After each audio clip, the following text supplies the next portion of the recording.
the snap. I am your host, Wager Zone. This is the co-host, Hezi Hybrid, and we're here to come back for another episode of After the Snap. We went and had a great weekend of football for the first week. Week one was very, very crazy. A lot of comebacks, a lot of like actually surprising performances by a lot of people. So we want to get into this, and I want to say we have about like 12 to 13 topics to get into today. And we have another guest that's popping up in our video. My cat gonna be sitting here because my cat will not leave me alone. So she gonna be sitting right here for the whole entire show. But how's your day going, Hez? Shoot, can't complain, brother. It's been a very wild weekend for football, and I'm only anxious to see what week two is gonna bring. Yeah, because after week one, week two is probably going to get crazier and crazier. So yeah, I'm very excited for week two. Week two, we have a lot of good matchups as well. We have the Chiefs and we playing the Eagles in the Super Bowl rematch for that. So if you guys wondering, anybody that's here right now is wondering why is there a black screen right here, is because my cat wanna is laying on me. Just let you guys know. So all right, Hez, let's get into the first topic of the day.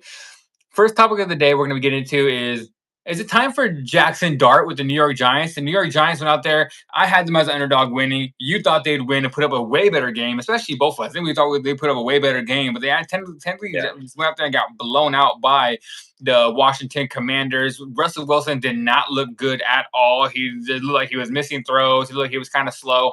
So do you think it's time for Jackson Dart? And if not, how long do you think How long do you think the leash is for Wilson that will keep him in there? Well, for starters, I feel like he easily needs to be the starter. I mean, I feel like just about anybody, regardless if they're a Giants fan or not, they pretty much saw it coming. Because I mean, like skillfully, he could just add more into the offense, and not only because he's fresh and new, but like he can really just bring more. And I feel like people like Malik Neighbors and stuff like that will feel more comfortable with somebody like him more in the pocket versus to somebody like Russell. It's kind of like hit or miss. So I feel like Mhm. overall, yeah, he definitely needs to be the starter moving forward. Yeah, I kind of agree when it comes. I would say when it comes to let's see, when it comes to Jackson Dart starting, I thought he should have been probably the starter in the beginning of the whole entire season. But I get the Yeah, reason why they started Russell. They started him because they paid the man the money. If they pay him that much amount of money, they might as well throw him in there. Maybe give him one more start, but after that, I don't know if you can actually start him again because I can't. I did not look who the Giants play this week, but if the Giants come out there and look as bad as they did last time, I don't think they should honestly even think about starting Russell Wilson. They should probably put him to the side and actually let Jackson Dart take over. So I'm in agreement with you. I think maybe one more week of Russell Wilson, and if it does not improve, I think it's time for Jackson Dart because, like you said, he's going to add more to this offense. He's a more dynamic player at this age of Russell Wilson's career. I think he's just a more dynamic player, and he can do more for the team. So, yeah. is there anything else you had to say about that? Well, I mean, just really adding on to pretty much Russell, like obviously we've seen how he's progressed down since his days in Mhm. Seattle. Like he's had his little short stint when he was in Denver, and no, everybody's kind of like, well, that doesn't really count. So then by the time he came to Pittsburgh last year, like yeah, he kind of helped make them, make that little push in the playoffs. But at the same time, like it wasn't just him. People seem to forget like it's a team thing. So I would have to get credit as a team as a whole. So now to see him where he is now in New York, it's like, okay, do we really expect him to do anything than where he is now in his career? I mean, it could be worse, but at the same time, it's like it's Russell Wilson. So, not to throw shade on him or anything like that, but like, by next game, if it's gonna be like this, then I just feel like they clearly need to just go with Jackson. Yeah, I agree. Like, I was a I was a big Russell Wilson. I don't know if you said you were probably never the biggest fan of Russell Wilson. I actually was a big fan of Russell Wilson back when he was with Seattle, but they're going back and forth of people are saying it was the defense and he was kind of playing off of Marshawn and I don't know. I feel like back then Russell Wilson was probably one of the most clutchest quarterbacks in the NFL. Like you gave him a time where he can come up, Russell Wilson will make those throws in the right time to win the game. But now I think he is over the edge, and yeah, like I agree with you. I think it's probably time for Jackson Dart, maybe 1 week after. But I think Jackson Dart could bring more to this team, and why not try to bring in a young guy instead of going with the old veteran?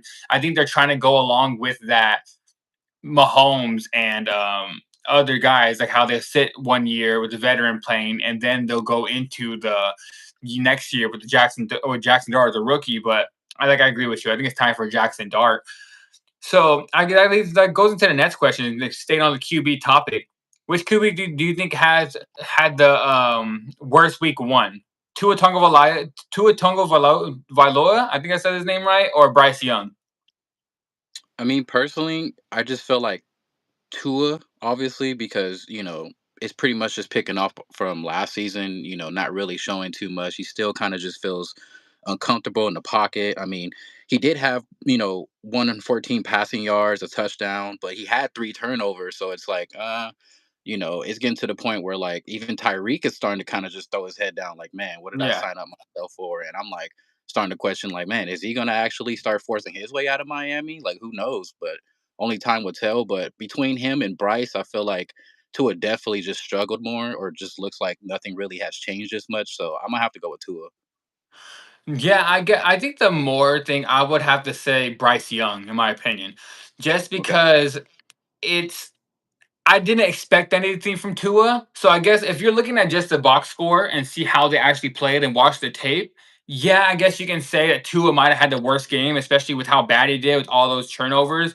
But I kind of look at it from a perspective of I was expecting something from Bryce Young. I was not expecting anything from Tua. That's kind of what I thought Tua was going to do. I thought Tua was going to go out there and have a really bad game. Tyreek Hill and those guys seem like they're not trusting him as much anymore. McDaniels is on the hot seat, so he might be getting fired soon with how bad the games are.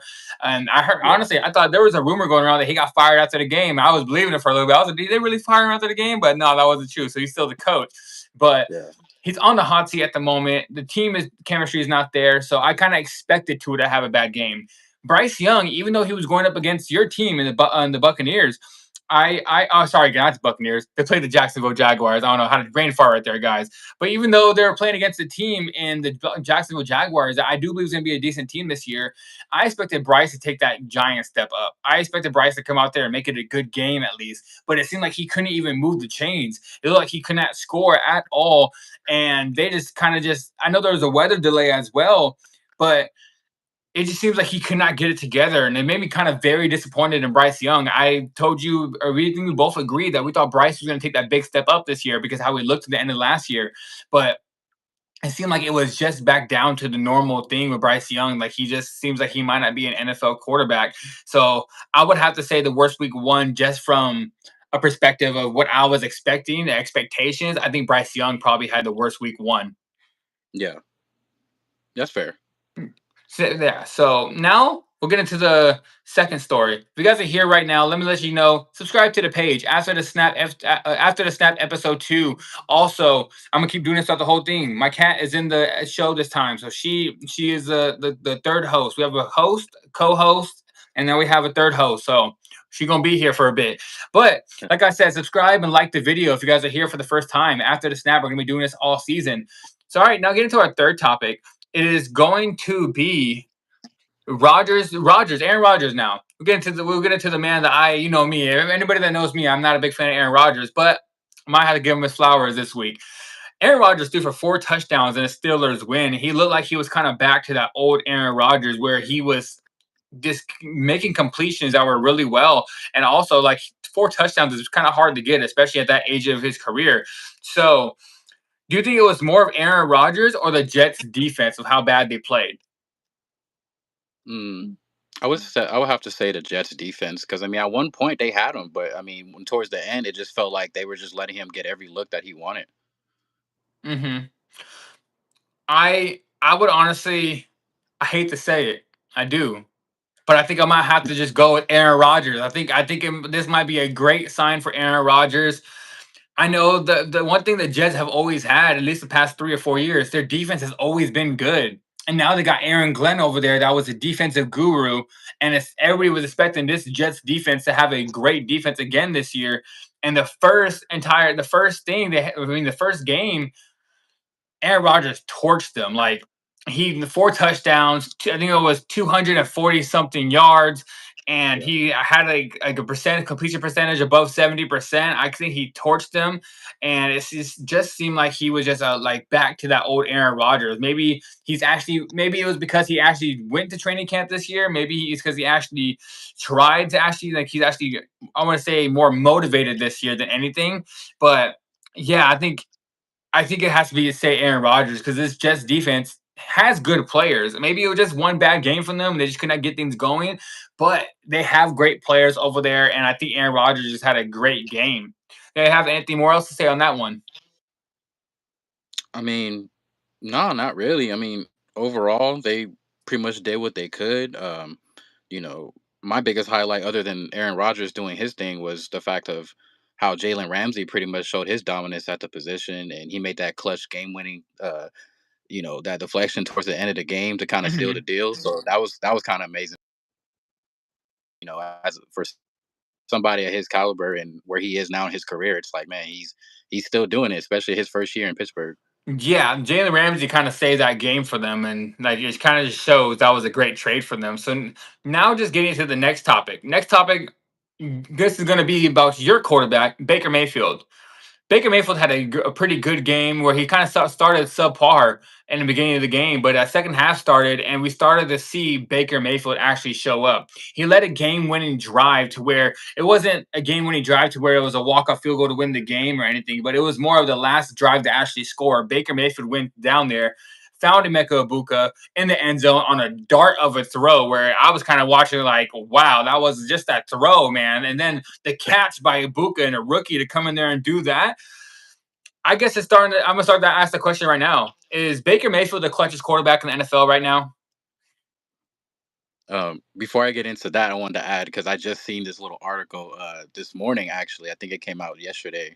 But Mike Evans pretty much said that like right before or well, it was in the post conference, but he was saying like, yeah, he pretty much called it out. We're talking about Ibuka, like as soon before we even went up and called the play, he was like, look, I'm gonna run this and I'm gonna be wide open basically, and that's exactly what happened. So that's a lot of props to somebody who just came into the league, and it shows his smarts and his intelligence coming in. So that was pretty cool.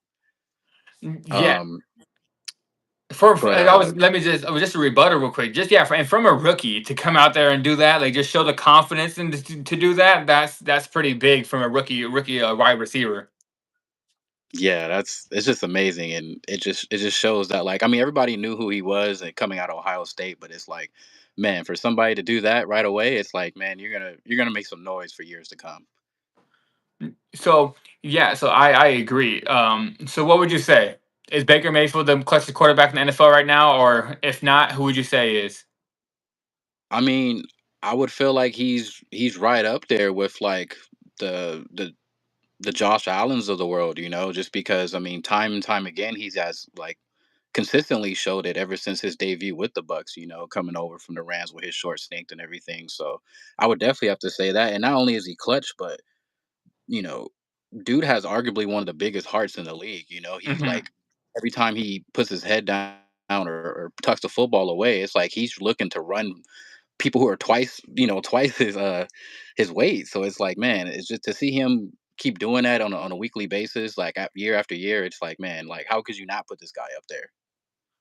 Yeah, and I honestly, I'm ready to say it. I think Baker Mayfield is the clutchest quarterback in the league. Honestly, like I'm big on Josh Allen. I know Mahomes is people are still giving him the clutch gene, and there's Lamar Jackson when he does show up in a regular season. Lamar Jackson seems to be one of the clutch quarterbacks in the league. But man, Baker Mayfield's been Yeah. proven every single year. Even back when he was with the Browns, then when he went to I think it was the Panthers, went to the Panthers and had a and whatever season, and then he went to then that one game he had with the Rams, which a Rams fan. He came to the Rams, had that one game, just went out there and just showed at the end of the game he's just clutch.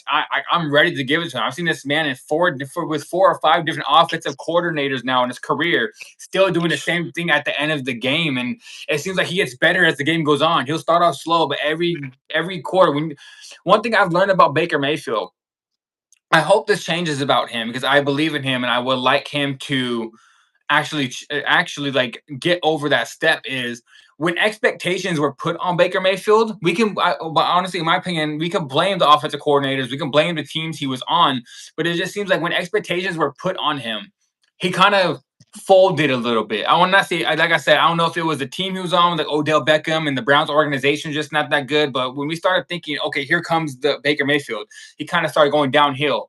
But the one thing Baker Mayfield always does good at is being an underdog. when Baker Mayfield's counted out, when you're looking at it like, okay, he's done, he's washed. Baker Mayfield steps up. He all the way back to Oklahoma from being a walk on over there, and then this guy went over there, just ended up winning. I think he won the Heisman. Am I correct? I think he might have won the Heisman. I'm not sure if he did or he was in the Heisman conversation. But just from a walk on to being that great, as an underdog, Baker Mayfield's there, and especially now when he has a team, he has a coach that believes in him, he has receivers that believe in him, he has a defense. This guy is the clutchest quarterback in the NFL right now, I do believe, and I think the Buccaneers have a great quarterback to lead into a Super Bowl this year.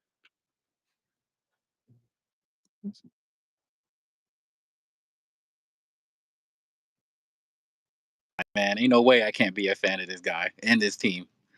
Yeah, I'm saying, man, I'm all Rams. You know me, I like the Rams, but when Baker Mayfield play, I gotta watch Baker play. Like I just like ever since this guy was Oklahoma, I think before that was Texas A&M before he transferred. Like I've always been a Baker guy, so I gotta continue to watch him. And like I said, he's gonna keep making those clutch moments. I one thing stat I didn't see since he came into the league in 2018, Baker Mayfield is top five in game winning drives. And that says a lot, especially with him playing for the Browns, the Panthers, and having a bad game. And a lot of his game winning drives have actually came with the Tampa Bay Buccaneers. He has 13 game winning drives, and 10 of them have been in the past 3 years. So Baker Mayfield just showing that at the end of the game, you can trust this man to come out there and win the game. And now, just talking about clutch, staying on that clutch area, the Bills made that great comeback against the Ravens. Probably game of the year, probably one of the like I will see later on the road. It's week one, and we're already saying, did we see the game of the year? Which is kind of crazy. But I thought the Ravens were going to win that game. Ravens were up 15 points with about 7 minutes left in that game. Personally, I turned the game. I was, you know what? I'm gonna watch something else. I was like, this game is over. I was like, I'm gonna turn something else. Kept up with it in my phone a little bit. Saw the Ravens are making the comeback, and I was like, okay, I'm Ravens. Saw the Bills are making the comeback, and I was like, okay, Josh Allen pulls this off. I was watching a show. I'm not gonna lie to you guys. I didn't even see the comeback. I had to go back and watch the highlights because, like I said, I turned the game off and I started watching something else. I got the notification on my phone, Bills comeback, and I was like, what did I just miss? I felt like I was like those Bills fans that left the stadium with 6 minutes left. They were leaving. People were gone. They thought the game was over. Josh Allen and these boys just made a great comeback. So I guess my question is was it more Bills magic, Josh Allen magic, or do you think the Ravens just choked? Mm. I mean, I feel like it's a little bit of both, but at the same time, I feel like it really has to do with, Josh Allen and the boys coming back because, I mean, as you just said, they were down 15 and we both thought, we pretty much did the same thing. We're just like, okay, I'm gonna go and make some noodles real quick. Let me go catch up on this show I've been dying to watch and stuff. And then we had to rewatch everything because we're like, man, what literally just happened like Hmm. between half of the last quarter. So I really have to give it to them because I mean, the entire game, it was pretty much all Baltimore in terms of like you had pretty much King Henry running for over 100, like just in the first quarter alone. So I'm like, Hmm. oh, okay, it's gonna be one of them games. And then you get Zay Flowers involved. You get that crazy one-handed catch from D Hop, and I'm like, Yeah. oh, okay, this is what they're doing. All right, for sure. And then in the second half, it didn't look like they were gonna put their foot off the gas. Like you had Lamar just escaping, being an escape artist pretty much and just running up and down the field, get everything that he wants. So it looked like they were just like you can tell Buffalo's going to score and try to like narrow down the lead, but at the same time you had somebody like Lamar that was just like, nah, I'm gonna make sure that we're going to keep going up by at least 2 touchdowns. But I don't know what happened in the fourth up until pretty much Buffalo just worked their magic. So definitely, I would say it was definitely a Buffalo miracle.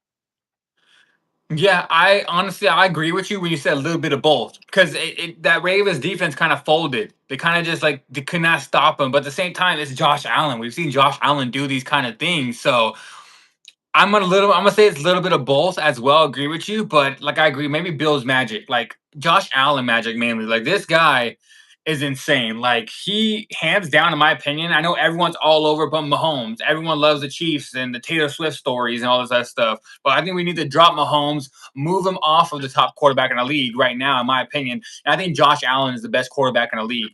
Talking about athleticism, throwing the ball, the comebacks, everything. I think Josh Allen is just probably the next big thing. I'm expecting big things from Josh Allen this year. I think I told you I had the Bills winning the Super Bowl this year.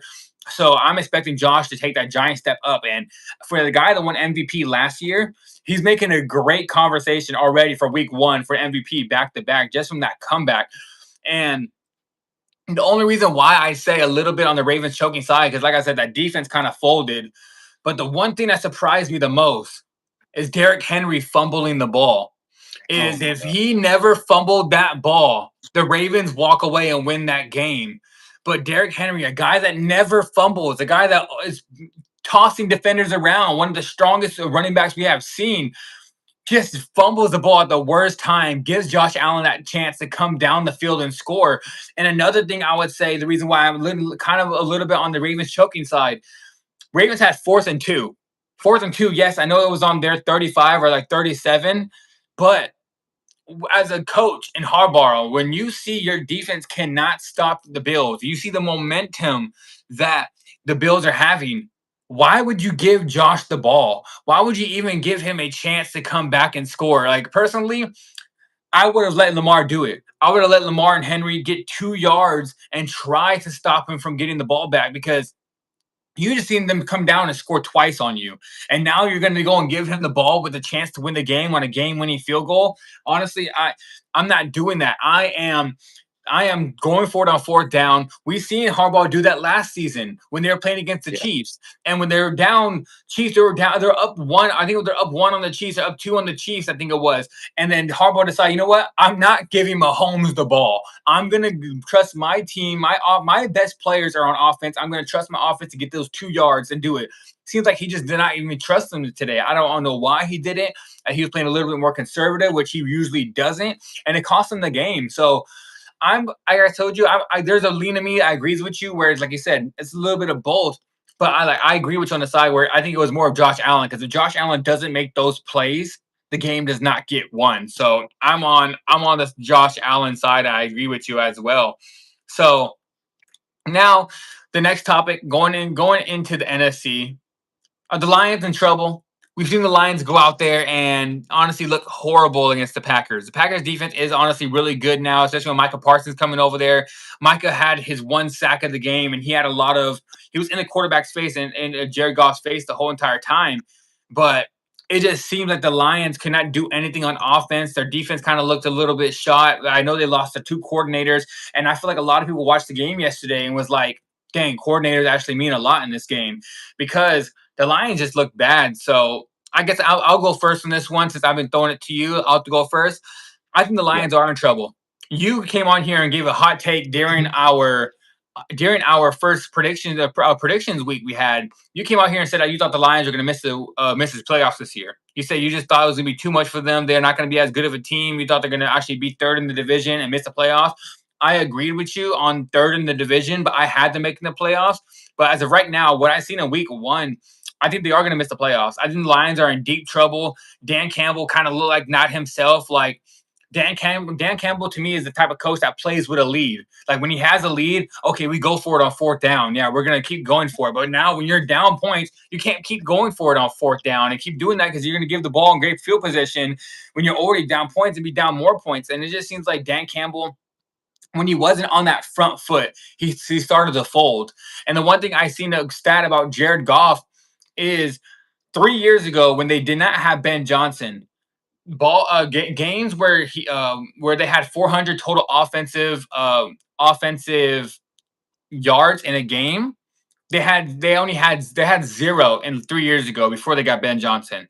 Ben Johnson Right. comes to the game. They had over 400 total yards in 15 of their 16 games. They were just a great offense. Ben Johnson leaves again this year. Now we're 1 for 1. He doesn't go for doesn't go. He doesn't. The offense doesn't go for 400 yards. So it just seems like Ben Johnson meant a lot to the offense. I say the Bills are. I mean, I say the Lions are in trouble. What you think?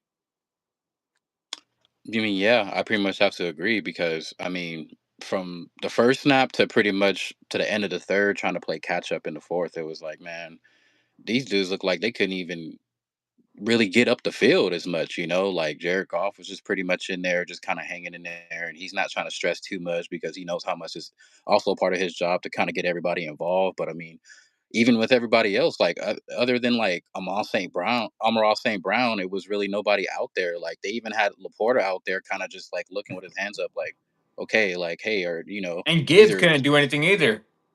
yeah, Gibbs couldn't do either. Like maybe he maybe could have averaged 2 or 3 yards per carry, maybe at that, but it was just tough to go against that front seven against Green Bay. So all in all, I mean, yeah, I don't really know what's going to happen with them moving forward. I mean, to kind of tell it how it is now, I mean, yeah, they may not even make the playoffs if they can't get up the field like that. Yeah, I am down to say that. As at first I told you, I was like, man, that's a crazy. I thought that was kind of a wild take when you said they're not going to make the playoffs. And now after week one, after I saw that, I'm like, I think heads might have been onto something because this Lions team just looks horrible, horrible. I'm talking about like really bad. But now getting to the other side of the other side of the hashes, we're gonna get into the Packers. Packers just looked amazing out there. The defense looked great. Jordan Love was throwing the ball everywhere. That run game was working. It just seems like that team was fully coming together. Do you think the Packers are Super Bowl contenders or are they pretenders just after one game? Hmm.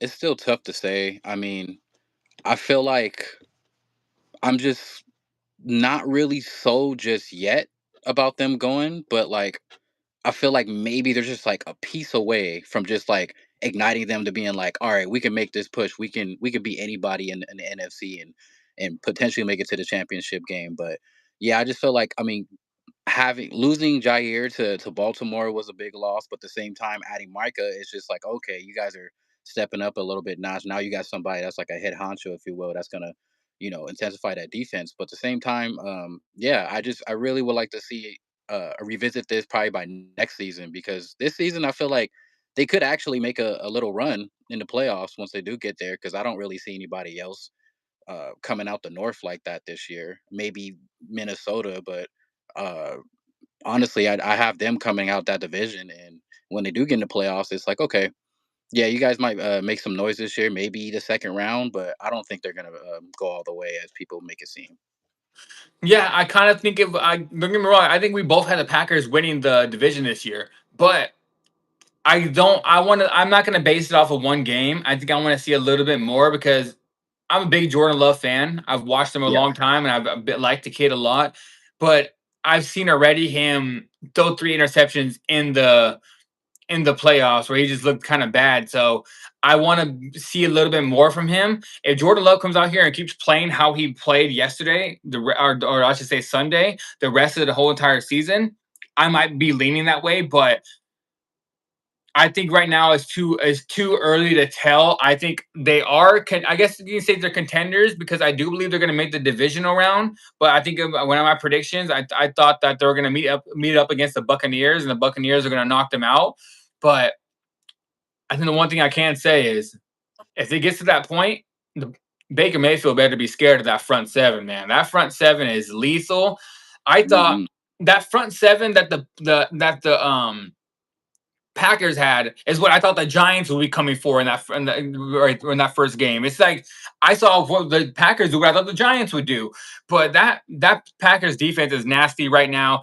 I think right now, I think it's Jordan Love or bust. I think because everything else around the team is great. It's all up to Jordan Love, and I like him a lot. I'm a big Jordan Love fan, but I just gotta wait. I can't say they're Super Bowl contenders yet. I still have the Rams meeting the Bucks in the NFC Championship, and Rams and Bills in Super Bowl.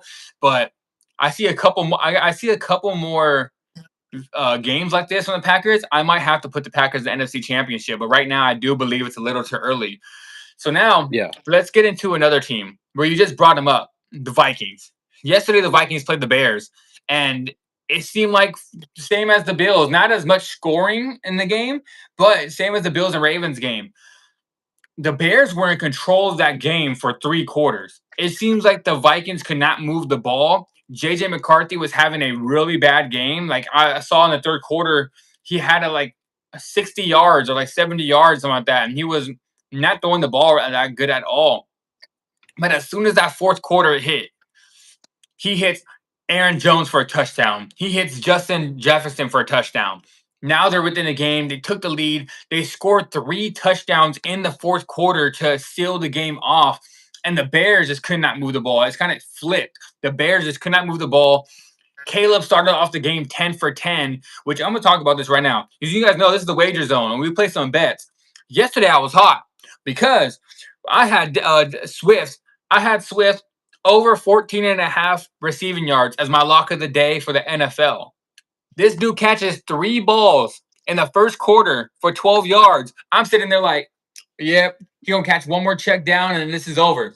He caught no more, but they threw him 1 ball the rest of the game. And then I was sitting there like, oh man, that just for my before we get to this, I lost my bet because they threw him 1 more ball the rest of the game. 12 yards in the first quarter. He needed 3 more yards, and you got to throw him the ball. I can't believe it. But now getting back into my question I have is well, yesterday, were you more impressed with JJ McCarthy or were you more disappointed in Caleb Williams? Mm. I think personally, I was more disappointed with Caleb just because I had him, since the jump and how hot he started out, and like you said, his 10 for 10, and he looked like he was starting to get in a more improved offense under Ben Johnson, and I'm like, he started to get people involved, like his main receiver DJ Moore, Rome Aduze, I believe that's his Mm-hmm. name, Zacchaeus, and their rookie tight end, what's it, Loveland. So, like, Yeah. clearly he was going to everybody, and Swift was getting his touches and everything, but I just don't know what happened. I'm like, man, you had it pretty much, you had the game pretty much won practically by halftime. But as soon as the third quarter hit, it was like once McCarthy started connecting more with JJ, and everybody else on defense started to make plays, it was just like it looked like the Bears weren't doing their job the entire game. So then by the time when they had a chance to also just take back the lead, it was just like Caleb is just kind of taking a step slow in terms of making these reads, and the offensive line were pretty much crumbling. So I was like, man, I was more disappointed in the fact that he couldn't pull it out. But I mean, I give him credit because I feel like it's a jump from last year because now he has Ben Johnson to pretty much coordinate everything. But same time, I'm like, man, he had that game, and then on top of that, Mm-hmm. like you had clutch plays even before half. Like you had the old corner from that came over from the Vikings, Nashawn Wright had that pick six, and everybody's Mm-hmm. like, oh yeah.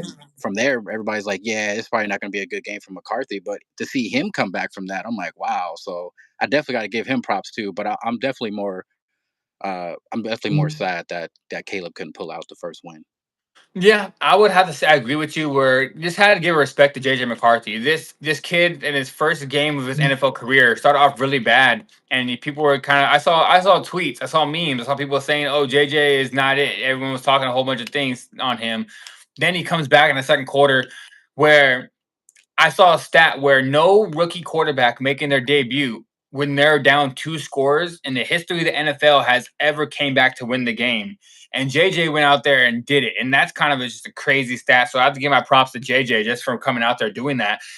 But I agree with you. I'm more disappointed in Caleb Williams. And I'm not even disappointed in Caleb Williams when you come out to save the game because I get it. It's a new scheme he's learning. So it might take a little bit in for Ben Johnson, and especially with the rookie head coach and Ben Johnson, it may take a little bit to get that team going. But the one thing I can say I'm disappointed in Caleb was the body language and the attitude.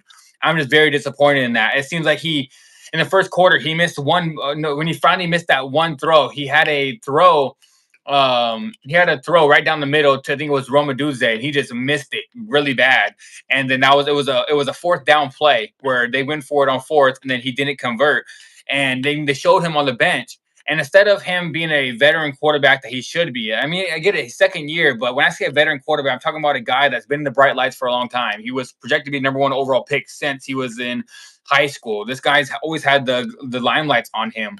And for him to come out there, and I see him on the bench where after that fourth down, then I go, he's sitting there like this, like just Yeah, head held down, looking around, attitude. As soon as he missed the ball, he's sitting there throwing his hands up, and I'm like, that's what disappointed me more. That honestly kind of made me feel like I guess the best way you can compare it to is like you're saying it's like you're dating somebody. And then when you're dating somebody and it's like everything's going well for a long time and then out of nowhere you're just like I want to see other people. And it's just like, man, that's how I felt about Caleb Williams last night. It's like, Caleb, I've liked you for a long time, but I think it's time for us to see other people. I might be hopping off the Caleb train soon because It's just not it. The attitude, like the play is one thing where you can adjust, you can make adjustments, you can do a lot better the next game, but you can't fix that attitude. And then like if you're having that attitude, especially your first game of their whole entire season, I don't know what to expect for you from the rest. Maybe I'm jumping the gun too much on it. Maybe I'm reading a little bit much into it. But from a starting quarterback that I expected a lot from, and especially with how mature he was coming into the USC and everything, for him to get into the NFL and now showing that immaturity, I'm kind of very disappointed in him. So I guess I could say I'm more disappointed in Caleb Williams. Like I said, I think it's time for us to see other people, Caleb. And not only that, and it obviously has nothing to do with his play on the field and everything like that. But I'll have to agree from like some people that's been talking the last 24 hours since Monday Night Football about, this, coming from a old high school football player too. This dude has to change up his drip, man, because I don't know what in the world he was wearing last night. He was having like some old baggy Pee Wee short sleeve shirt with like a black sleeve and like a on his other arm has like a white armband on and with some painted nails, like the nails, whatever, But it's like, dude, that didn't even coordinate right, and it obviously just transitioned more into like how you were obviously playing in the second half. So I was like, I don't know, maybe you got to get your swag right back because like I don't know that wasn't it. Yeah, I agree. Like sometimes Caleb dresses kind of different. The painted nails, I don't really care as much as that because I did like the painted nails last night. Did you see the painted nails? What he had on there at all? Yeah, it was the colors was It, good. I was like, it's coordinating. and then he had the 988 number on there because of the suicide awareness. So I liked Yeah, what he was doing with that. Don't get me wrong, but like I get you right. The drip kind of the drip need to change. Like I just yeah, he's like a Pop Warner player, man. I'm like, come on now. I know people weren't looking at you on your team being like, oh yeah, you finna ball out with that. They was like looking at each other like, I don't know, we'll see. yeah, and that's how he dressed is how he played last night. I can say that right now. So he just like I can say yes, how he dressed is how he played. He woke up feeling good, like yeah, this is how I'm supposed to wear. As soon as he got out, they're like, nah, that ain't it. That's how he played. He got there and was like, yeah, I'm doing good, and at the end of it, was like, nah, that's not it. So exactly how he played last night. So now getting to the other side of the hashes where you can go into the Vikings. The Vikings looked really good on defense last night. Like their defense Oh looked, they yeah. showed up in that second half. JJ McCarthy started getting it together. Do you think the Vikings are for real? I'm talking when I say for real, I want to say because we both had them finishing last in the division. But the one thing I can't say the Bears look like they're going to finish last in the division now based on last night's game how they played. But Yeah. it's only one game. It's week one. But the one thing I can say is are the Vikings for real? At least like that second in the division, finishing up there now, making the playoffs, or do you think it's just one good game? We got to see more. I feel like definitely got to see, revisit this when it comes down to one more game, maybe even two, But I just feel like, what are the chances that, they just happen to come back? I mean, it is against the Bears because they technically haven't really proved nothing yet, and they're starting to trying to get things back on track. So, like I said, more props to them and McCarthy for making that comeback. As you just said, the defense were pretty much on tip top shape the entire game, and I feel like we'll just have to wait and see maybe next week, if they play like the way they did today, just a little bit more consistency, I feel like they might be able to snag out the second place. Yeah, honestly, I think I'm ready to say that the Vikings might be a better team than the Lions this year, and that's kind of crazy to say because I had the Yeah, Lions third and I had the Vikings last, but now I think I'm kind of switching it. I'm still sticking with the Bears though. I believe in Ben Johnson, so I think the Bears and Ben Johnson can make you push for that second in the division. Based off last night game, they look like the worst team in the division, hands down. But like I said, new schemes, new things to work. But I'm ready to say the Vikings are going to be better than the Lions. Maybe I'm making a too big of a jump already, but I'm ready to say the Vikings are going to be third in the division. I might be dropping the Lions down to fourth, but I still believe in the Bears. I think the Packers are going to run away with this division, in my opinion. Packers hands down look the best team in this division, and but I just believe that the Bears can turn it around. And but I do believe the Vikings are for real because main side I can say I'm saying for real is because I had them doing horrible this season. I had them winning like six, maybe seven games. Now I think I can push that up to maybe 10 or 11, like maybe even nine around there. But yeah. I think they're for real enough to get that third spot in the division and maybe even take that second away from the Bears. So I would say the Vikings are for real, honestly. Yeah, most definitely, man. Like I said, well, only time will tell. But if the way that they came out swinging in the second half, and the way if McCarthy can consistently get that ball to JJ and others and company, I'm like, man, I don't see why not. Like you said, they may come down and maybe get to 9, 10 wins by the end of the season. Yeah, so I agree. Like 9 or 10 wins seems realistic at this point. From when I originally had them like 6 or 7.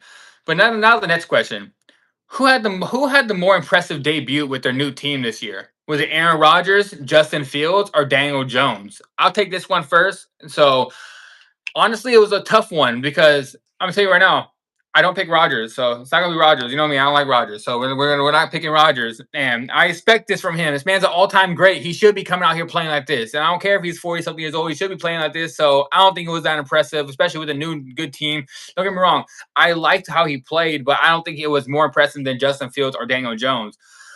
I'm honestly gonna have to go with.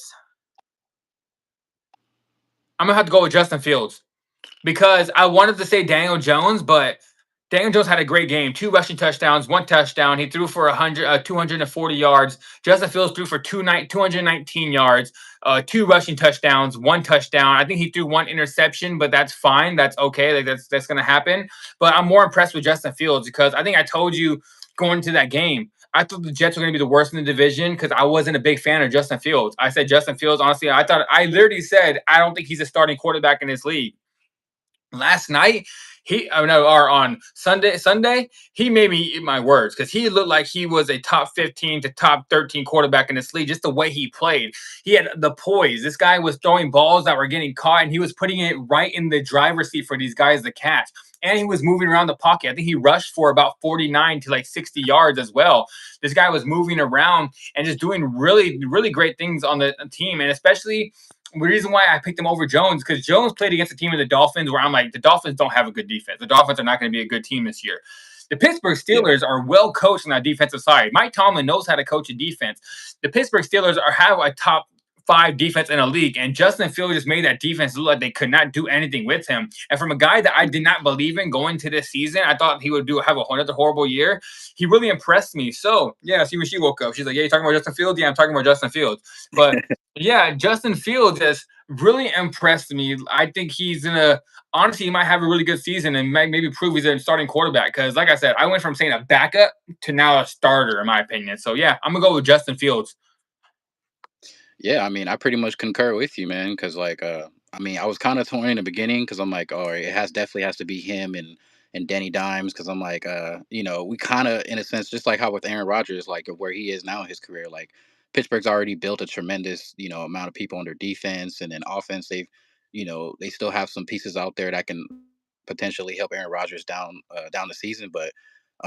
Between them, I'll have to give it up to Justin Fields because I mean I just read this stat yesterday, but pretty much the him and the Jets didn't even punt the whole first half yesterday. Yeah, And I was just like, whoa. And then every time there was like a game break or update on my phone, I'm like, it just seems like they were just scoring at will. So I was like, okay, like obviously, even though he just got there, like he's like, man, I've been doing this before. Like, yeah, I definitely. And not only that, but he's like, I want to prove this that I do deserve to be a not only a starting quarterback, but I want to go against my old team too. And they're already doubting me and that I wasn't gonna do anything as soon as I left Pittsburgh. So props off to him, man. And then if they're gonna actually have success this year and then shock a lot of people, it has to start with Justin Fields playing the way that he did yesterday or on yeah, Sunday. and going back to last season about Justin Fields too. One thing people don't really realize, I think he won all of his games when he played for this pick before they passed the torch over to Russell Wilson starting. I think Justin Fields won all three of his games. So I guess he's been proven recently he can win games, and honestly they should have won that game yesterday. But the Jets are the Jets, and they're gonna do Jets things. But he played great. I was very impressed with him. I think out of all the debuting quarterbacks, I'm most impressed with Justin Fields. And that just leads into my next question because we both are on Fields. So how far do you think the Fields can take? How far do you think the Fields can take the Jets this season? Hmm. I mean, it's gonna have to be uh, a real slugfest in the AFC, man. So, if anything, if they do stay on top of their game the way they played on Sunday, I'm like, I could potentially see them definitely going up on top of New England and being right there, having to be under Buffalo. I mean, I don't think I'm gonna have them definitely not over them, but I mean, I could definitely see them maybe slugging out. like a 7, 8 game, season. Hmm. Yeah, I agree. I think it's not going to be more on Justin Fields. I think it's just that team. The team's like the defense giving Oh up yeah. that many points to a Pittsburgh Steelers team that their offense. I know they have Rodgers now, but it's still an offense that's kind of stagnant at times. And they gave up almost like was it 36 points? I think it was maybe 30 something around there. Yeah. I think it was around there, something around that. But they gave up that many points, and I just think that defense is probably not going to hold up, even though they already have a really good. Historically, they've had a good defense, but I think it's going to be more on the Jets organization because that team just doesn't do really well, especially when they get under the pressure. When they start doing well, that's when they tend to fold. But I think Justin Fields can lead this team. I want to say is that we both had him finishing last in the division, but I think that I can move them up to third. Um, I think the Dolphins are going to finish last in that division now. Honestly, I think the Dolphins are just looked horrible, and I think I can move them up to third. So I guess that's how far I can see the Jets getting taken. JJ Justin Fields taking them to is at least third in that division. That's how far. So now get into a topic that we discussed on our last show because we both knew it was coming, either a fine or a suspension. We both said we thought maybe he'll be suspended for at least one game. But Jalen Carter spitting on Dak Prescott in the opening game of the season, where that was just a disgusting thing you can never do to somebody. He was fined. I update today. He was fined $57,000, but he's gonna have no suspension. He's gonna be able to play this upcoming week against the Chiefs, and I don't know how I feel about that. I'm tossing it to you first, but do you think that was the right call, or do you think it was a little too soft for someone that spit on somebody? I mean, I still personally kind of retracing back to, the last episode with us, like I feel like if it wasn't the fine, I mean obviously they gave it to him anyway. I feel like I still would have suspended him at least a game to kind of show discipline and be like, hey, that's not right. Like that's not how the way we play the game out here at a professional level at that, but let alone just doing that to another grown man. So I'm like, Hmm. but at the same time, I kind of understand where the NFL is coming from because it technically was like not even the first like what 2 minutes of the game. So practically he didn't even play the entire game. So that was kind of like his discipline there at the same time. So they kind of feel like, well, you really didn't get to play. So that was kind of like your discipline there. And on top of that, we find you. So I get it, but at the same time, I still would probably give him maybe an extra game. Honestly, I never thought about it that way. That might have actually changed my opinion just a little bit because technically he already did get suspended for a whole game because he couldn't play that whole entire game because he was already kicked Yeah. off. So he technically did get a suspension already, but I kind of think they should suspend him for one more game, but I'll tell you the reason why I think they didn't.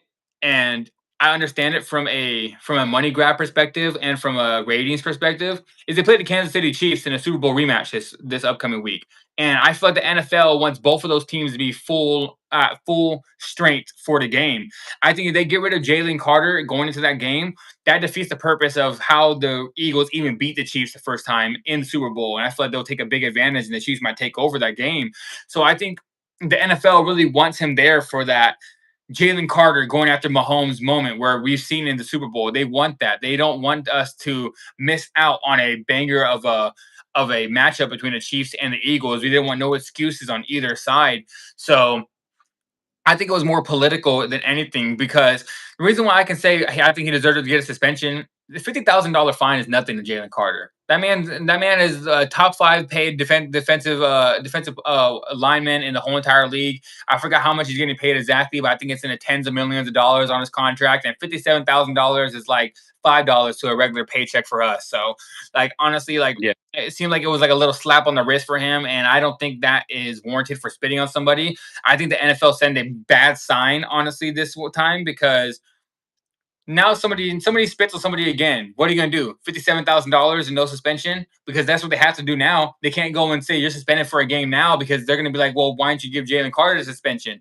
It just sends a bad sign to me. So I think he should have got suspended. I thought it was a little too soft, but you're kind of right on that though. He did miss that whole entire game already, so it's like he got suspended already for the Cowboys game. So but I still think he should have got suspended. I'm not even gonna lie to you. So, you have anything else to say on that?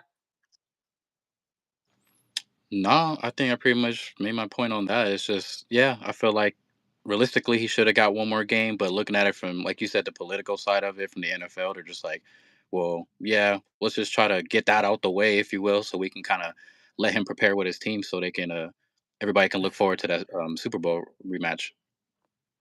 Yeah, I agree. I think it was a lot more political than anything for not suspending him for that game. So now that was all of our topics we had for today, guys. So now we're gonna end it off with who we both believe our top five teams in the NFL are going into week two. It's only week one, so like Stephen A says, the list is fluid. The list is fluid. So we're gonna be moving it around a lot throughout the whole entire season. But right now, let's go into our top five. I'll hand it to Hez. Hez, let's go from five all the way up to one. Who's your top five teams in the NFL right now?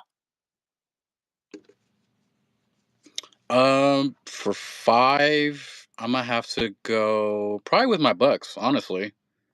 Just for a Mm-hmm. simple fact of like, they pretty much hung in there. I honestly was just getting frustrated at the fact that I'm like, man, we just letting Penix just do anything, everything on us, and it was kind of questionable things, and everybody's like, oh no, well, they're calling a lot of things for Tampa. And I'm like, not even. It's like it was clearly just like outweighing on one side, and I was just like, man, I don't really like where this is going. But they hung in there, made a couple key clutch plays. Like we had Mm-hmm. Antoine Winfield in the back, pretty much making that same play, like how Jalen Ramsey pretty much ended off the game, just kind of deflecting it out the way. Had a couple fourth down stops to get the ball and the momentum back on our way, and obviously we seen what happened with Baker to Ibuka to pretty much Mm-hmm. take the lead, and it was really nerve wracking to see that pretty much both of our kickers from Tampa and then Atlanta pretty much deciding to fade the game like that. But all in all, it just shows the heart of this team, especially with Baker, and that's why I'm pretty much gonna have him at fifth, is because they can when they are healthy and they put their minds to it. I feel like we can really wreak havoc in the league. Um, as for the fourth, I think I'm actually gonna go with your Rams Mm-hmm. because um, we already know what Matthew Stafford can do. They're going to be just fine on the offensive side of the ball, and then defensively, like I said in the last episode, they have pretty much vets back there. You got Verse, you got some seasoned vets back there. You got some also young people in on the defensive backside. So, you know, nobody's going to really want to test the Rams in the secondary in that case. So that's why I'm going to have them at the fourth, because they literally were just that close. Of all they have to do is just get over Philly last year if it wasn't for the freaking snow. Mm-hmm. I So agree. I'm gonna have y'all in the fourth, and I feel like if everything goes right this year, they could be exactly where they were last year, on knocking on the door. So I'm gonna have you guys at fourth. I'm gonna have Philly at the third, because they just gotten better. I just seen that they recently made an acquisition to trade for a running back from Jacksonville. So that's definitely going to help a lot, with the passing game, and to take the load off of Saquon. Mm-hmm. I'm gonna have the Ravens at two, and then I'm gonna have Buffalo at one. Who'd you have it two? Baltimore Baltimore at two. Okay, so and Buffalo. okay, that's a pretty good list. If I had to go with my top five teams in the NFL right now, honestly, let's start at number five. Five, let me just say number six, because I don't want to leave this team out of my top five. I know I'm gonna leave them out of my top five, but it's mainly because I was kind of disappointed in how the defense played a little bit, but I know it's going to get better over the season because they have a good coach that's made for it. But let's just say I'm going to say number six as an honorable mention before I say my top five. At six, I have your Buccaneers, mainly because I would have put them in my top five, but it just seeing what, because I think I'm basing it more off of, I'm not a big fan of Michael Penix.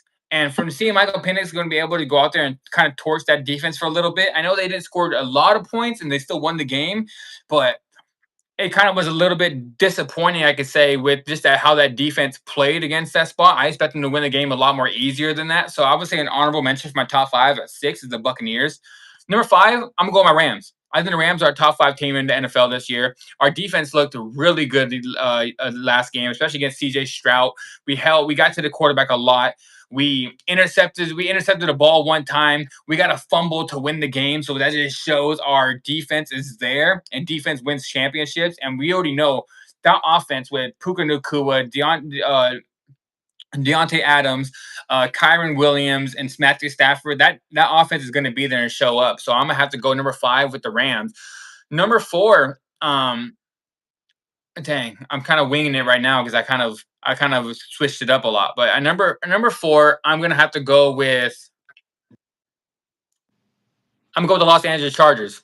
I think the Chargers are in that 4th spot because I think the Chargers just played so good against the Chiefs. I don't know if it's a little bit more the Chiefs kind of blew it or the Chargers just had a really good game, but they just looked really well coached. Justin Herbert looked like he made that giant step up to where he just might be going for that spot in the league. And I just think the Chargers, with that, if that defense plays the way they have been playing the last 2 years, and Justin Herbert keeps playing like this, I think they're easily going to be a top 5 team in the NFL. So right now, I'd have to give the Chargers that 4th spot. The third spot, I'm going to Green Bay Packers. The Packers just looked really good on that defensive side. Like I said, Jordan Love looked really good on the offensive end just to start off the season. Like I said, guys, we have a lot more to go through the rest of the season to see more. We'll probably change our top 5 teams throughout the week, but this is just mainly based on the week 1 performances. I have to go with third with the Green Bay Packers. I just think that they just looked really good. The second best team in the NFL is I'm going to go with the Philadelphia Eagles. The Philadelphia Eagles just are still a great squad, honestly. Like they look really good, but I think they're going to go in there. I know they actually like I said, I'm winging it right now. I'm winging it a little bit, but I don't know. I don't know. I don't know if I'm gonna go with the Eagles. Eagles are the second best team in the NFL because from my number 1 team, what I had is going to just see the reason why. But Eagles are number 2. That defense is still good. Jalen Hurts showed he's clutch. He can come in there and win games still. So I do believe in the Eagles coming into this season still. So I think they're my second best team. Number 1 team in the NFL for me is the Buffalo Bills. The Buffalo Bills just looked really good, especially with that great comeback. Their defense started to stop the Baltimore Ravens towards the end of the game. They proved that they can score. They proved that they can go in a 40-point shootout. They proved that their quarterback can be the NFL MVP again this year. They just proved a lot. They went out there and they had proved a lot of doubters wrong. I saw a lot of people saying that, oh, the Buffalo Bills had a lucky season last year. They're going to fall off this year. And no, they just went out there and proved that I think they're the best team in the NFL. I think they're going to go on to win the Super Bowl. One team I left out of my top 5 that I was arguing with I was going to have them with the Bucks and the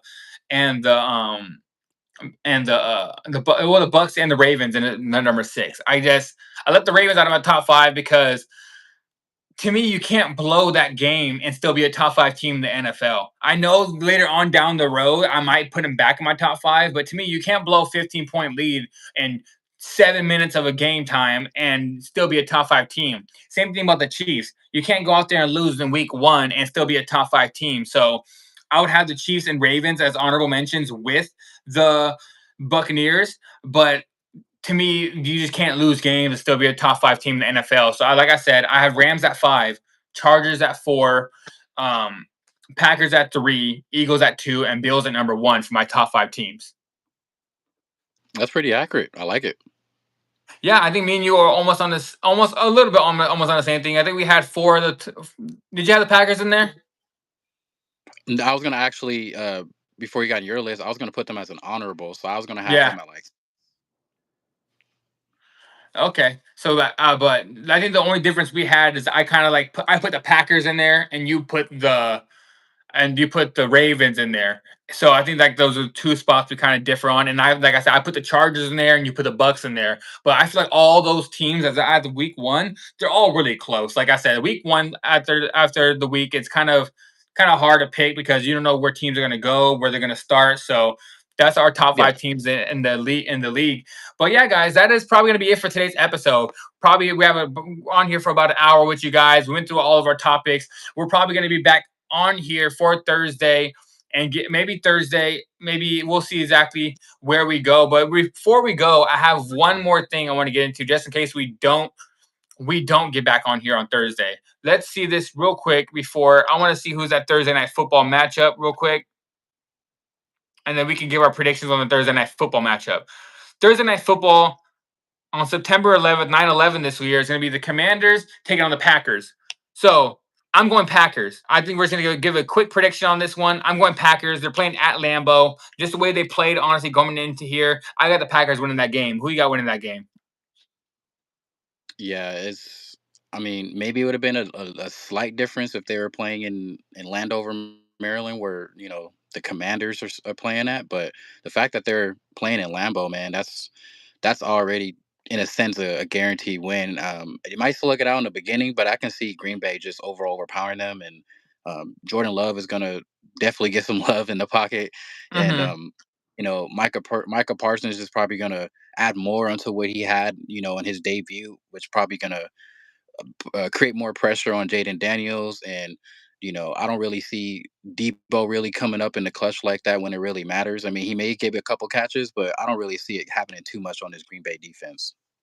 Yeah, I agree with you. I kind of think the Packers win this game pretty easily, like because it's in Lambeau, it's gonna be cold there. They play really good at home. The Commanders, I thought the Commanders had a good chance of losing to the Giants this past week, even though they blew them out. I was wrong from underdog of the week. I kind of was wrong on that, but I think Packers come in here and Thursday Night Football win this game pretty easily. But all right, that is going to be it for today's episode, guys. It's episode 3. Tune into episode 4. I think we're going to try to get in here on either Friday or Saturday because I think Thursday is going to be kind of a rough schedule for me. I got an interview with a fighter that I'm going to be doing, and Daniel Arajo from the LFA. That's an upcoming prospect. So stay tuned for that. I'm gonna have an interview with him. And honestly, guys, I love doing the show. The show is already fun. I'm gonna be doing this. We're gonna be doing this the whole entire time, giving you guys our predictions, giving you guys our thoughts on the whole entire NFL season. And then when the basketball season comes around, guys, stay tuned for that because we're probably gonna get into some Laker news, some Lakers basketball. But that is gonna be it for episode 3 of the Wager Zone, guys. I'm the Wager Zone. This is Hezi Hybrid, and guys, we're signing out of here. I'll see you guys next time. Like I said, Friday or Saturday, we'll be back. You want to say something, Hedge, before we go? Just definitely looking forward to this Thursday night matchup, and hopefully it'll be a banger, just like how this Sunday and Monday has been happening. Yep. And all right, guys. Like I said, we're out of here. My cat says bye too. Look, she's already in the mood. So my cat says bye too. She rocked with us the whole entire episode. But all right, guys, I'm out of here, and we'll both see you guys this weekend to give you guys our full breakdown for the Sunday games and give our predictions for that. Till then, I'm the Wager Zone. This is Hezi Hybrid, and we'll see you guys next time.